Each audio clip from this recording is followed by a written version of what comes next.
Ο τελευταίος αυτοκράτορας. Η μεγάλη μεσαιωνική αυτοκρατορία των Ελλήνων ευτύχησε τουλάχιστον την έσχατη στιγμή της να έχει ως ηγέτη έναν άνθρωπο που αν μη τι άλλο άφησε παρακαταθήκη στους αιώνας ένα άφθαστο υπόδειγμα θάρρους και ανδρείας. Έναν άξιο επίγονο του Λεωνίδα, των μαραθωνομάχων του Αλεξάνδρου. Άλλωστε δεν υπήρχε και κάτι άλλο πέραν του θάρρους και της αυταπάρνησής του να αφήσει. Ήταν ηγέτης μιας ιστορικής αυτοκρατορίας που όμως είχε πλέον περιοριστεί στην Κωνσταντινούπολη. Μια στενή λωρίδα της γης, τη Θράκη και το Μοριά. Τα υπόλοιπα εδάφη της υπερήφανης κάποτε αυτοκρατορίας ήταν πλέον λία των Τούρκων, που διαφέτευαν από τα βάθη της Μικράς Ασίας έως τις εσχατιές των Βαλκανίων. Σε αυτή τη συγκυρία λίγα μπορούσε να κάνει ο Κωνσταντίνος Παλαιολόγος ή Δραγάτσης, από το επίθετο της μητέρας του, Έλενας Δραγάτση, που γεννήθηκε στη Κωνσταντινούπολη τις 9 Φεβρουαρίου του 1404 ως το 8ο από τα 10 παιδιά του αυτοκράτορα Εμμανουήλ του Β. 2 φορές παντρεύτηκε ο Κωνσταντίνος. Πρώτη σύζυγός του ήταν η Μανταλένα Τόκο, η οποία πέθανε το 1429, ενώ την ίδια τύχη είχε και η δεύτερη σύζυγός του, επίσης Ιταλίδα, Γενουάτισσα Κατερίνα Γκατιλούσιο. Ο Κωνσταντίνος έγινε αυτοκράτορας σε μεγάλη ηλικία, 45 ετών, το 1449. Πριν ντυθεί την αυτοκρατορική προφύρα, είχε χρηματίσει δεσπότης του Μοριά.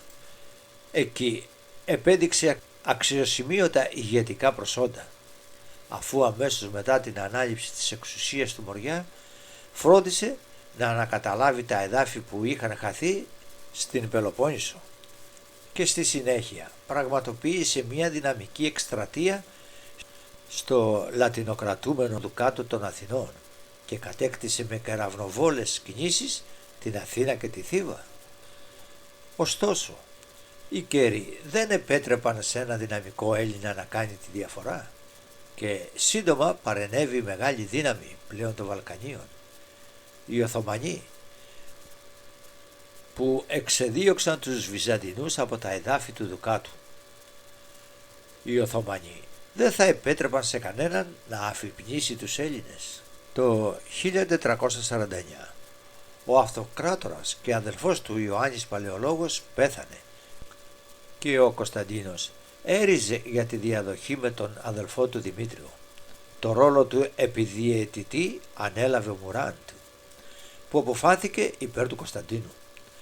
Τόση ήταν πλέον η αδυναμία των Βυζαντινών, που ήταν ουσιαστικά υποτελείς στο Σουλτάνο και ζητούσαν τη διαιτησία του για τις ζητήματα διαδοχής. Ο Κωνσταντίνος κατάλαβε γρήγορα ότι οι φιλικές διαθέσεις των Οθωμανών εξαντλούντο και ότι σύντομα θα έπρεπε να υπερασπιστεί το τελευταίο προπύργιο του ελληνισμού ενάντια στις διαθέσεις των Οθωμανών, καθώς δεν υπήρχαν δυνάμεις ικανές να αντιπαλέψουν το πανίσχυρο Οθωμανικό επεκτατισμό στα Βαλκάνια.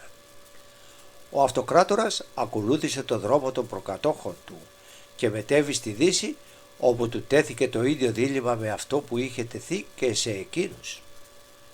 Για να λάβετε βοήθεια πρέπει να δεχτείτε την ένωση των δύο εκκλησιών κάτω από την πρωτοκαθεδρία του Πάπα της Ρώμης.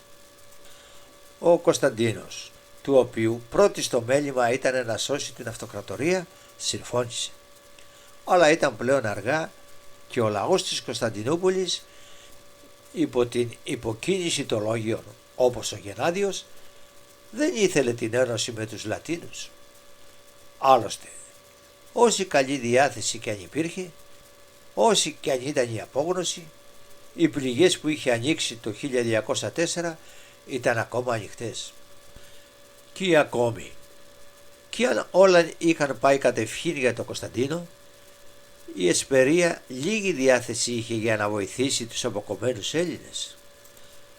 Ο Κωνσταντίνος αφού αρνήθηκε την πρόταση του Μωάμεθ να του παραδώσει την Κωνσταντινούπολη, αντιμετώπισε τη μεγάλη πρόκληση, χωρίς συμμάχους, μόνο με ελάχιστους Έλληνες υπηκόους και λίγους ξένους εθελοντές ή μισθοφόρους.